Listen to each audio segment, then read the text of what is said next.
Est-ce que vous savez qu'on peut donner un très mauvais témoignage en allant à l'église?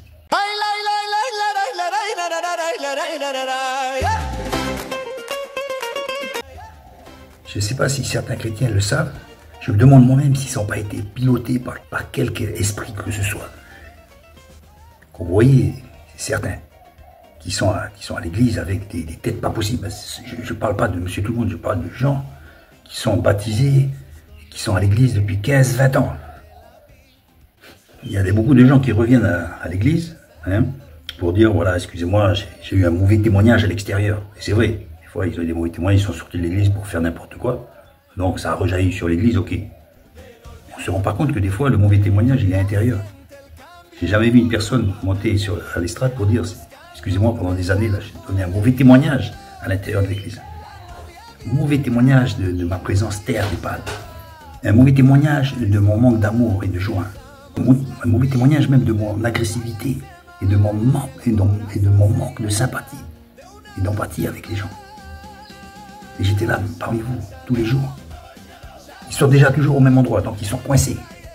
Ils sont coincés, ils sont toujours au même endroit. Dimanche après dimanche, ils sont toujours à la même place.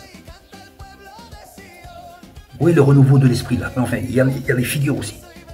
Mon frère, ça peut arriver que tu aies des problèmes, ça peut arriver. Que tu te sens bien, tu n'as pas trop envie d'aller à l'église. Reste chez toi. Parce que quand tu viens comme ça avec une bobine pareille, là, je le dis, ce qui peut arriver, va pas à l'église. Quelle image tu donnes? Tu donnes l'image d'une personne triste. Je n'invente pas. Des gens qui sont tristes, qui sont ternes. Quand je vais à la maison du Seigneur, je suis dans la joie. Je suis dans la... Vous connaissez le côté. T'as pas la joie. Personne t'oblige à aller à l'église, à l'assemblée, quand ça va pas.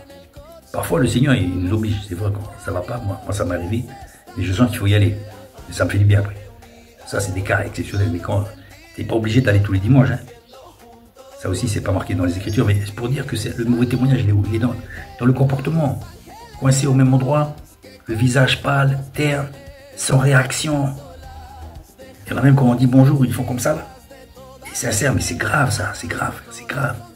Au-delà des sermons et des sermons et des sermons qu'on connaît, l'image du chrétien, du soi-disant chrétien, de celui qui se prétend comme tel, prêche sur notre défaveur. Il ne faut pas chercher loin. L'ennemi est parmi nous. Là, je ne sais pas si c'est un complot, le poison est intérieur. Pour moi, perso, quand j'ai des personnes, je vais pas les amener à cette église, ou à ces églises, il y en a plusieurs. Franchement, je n'irai jamais les amener là. Ça tombe bien parce que moi, j'essaie de les amener à Christ. Donc, le problème, il est résolu. Ou de les amener chez moi, ou dans des petites cellules de maison qui sont beaucoup plus adéquates, je pense. Mais enfin, bref, qu'importe le lieu, qu'importe l'église, qu'importe l'assemblée, si tu n'es pas bien dans ta peau, même étant chrétien, je le dis, ça arrive. Il y a des coups durs, il y a des moments de peine, de deuil, de larmes, d'épreuves, où des fois il faut aller malgré tout à l'assemblée. Mais si ça dure depuis des années, où tu tires la tronche année après année, tu donnes un mauvais témoignage. Je pense que certains ont été sciemment introduits parmi nous pour que les gens de l'extérieur puissent le voir. Pour que les gens de l'extérieur puissent voir ça, puissent voir cette église-là. Ou alors quand il y a des soi-disant semblants de vie, c'est ouais, alléluia, alléluia. Ça aussi, on se demande si c'est pas fait pour que les gens ils se barrent. Ils se barrent. Et j'en passe. Il y a beaucoup d'autres anomalies, je dirais, dans les églises. Mais grosso modo, la première chose, vous savez, des fois, il y a des gens qui sont expulsés des assemblées parce qu'ils ont fait des fautes graves. Je ne sais pas d'ailleurs si on peut les expulser, mais j'ai entendu que ça puisse arriver. Je me demande s'il y a des gens comme ça, on ne devrait pas les expulser. Vous voyez, ils sont là, ils disent rien, mais justement, leur comportement parle beaucoup plus que des cris, que des... Je dirais, c'est affreux de voir ça. C'est affreux. Tu viens dans une église, c'est pour trouver la joie, la foi, l'amour. Pas pour trouver des têtes d'enterrement. C'est des têtes d'enterrement. C'est pathétique. Vous voyez. Donc je me demande si ça n'a pas été voulu tout ça. Et Et aussi entretenu, évidemment, sciemment ou consciemment, par des mercenaires. Parce que les mercenaires, ils s'en foutent royalement. Le mercenaire, ben, lui, il est là pour le fric, hein, disons-le. Il vous fait des sermons tous les dimanches, mais le mercenaire travaille pour le fric. Regardez, tout ça, c'est scripturaire, c'est biblique. Il travaille pour le fric, mes frères et sœurs. Ils viendront vous voir, rendre visite chez vous que quand c'est nécessaire, parce qu'il n'a rien d'autre à faire. Et vous allez dire, mais oui, mais il vient me voir, évidemment, il n'a rien d'autre à faire. Il prêche un discours qu'il connaît par cœur, c'est de la récitation. Il n'y a plus le palpitant, là. Enfin bref. Et donc, ces choses-là peuvent perdurer parce que le pasteur n'en est pas un. Voilà. Donc, évidemment, dans ces cas-là, ça va toujours continuer. Et je pense que c'est ce genre d'exemple hein, où vous pouvez abandonner cette assemblée. Cette assemblée, pas votre assemblée, parce que c'est déjà pas votre assemblée.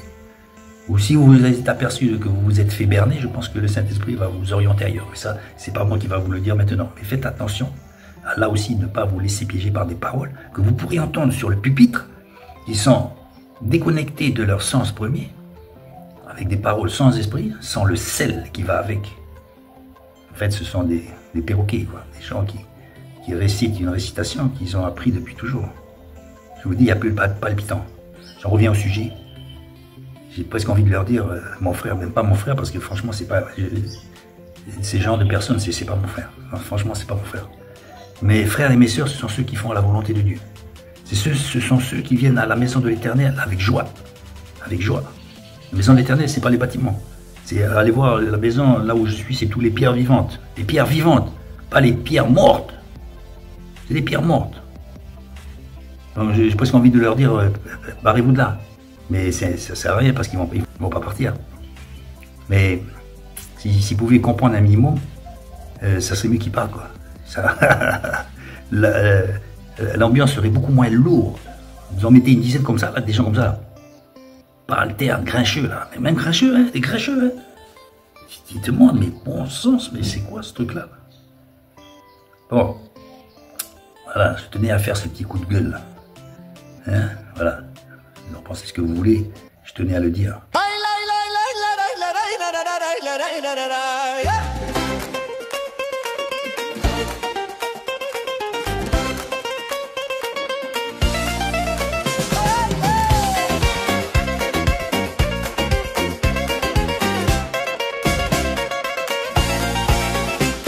El sol se esconde ya sobre Tel Aviv, las luces de Jerusalén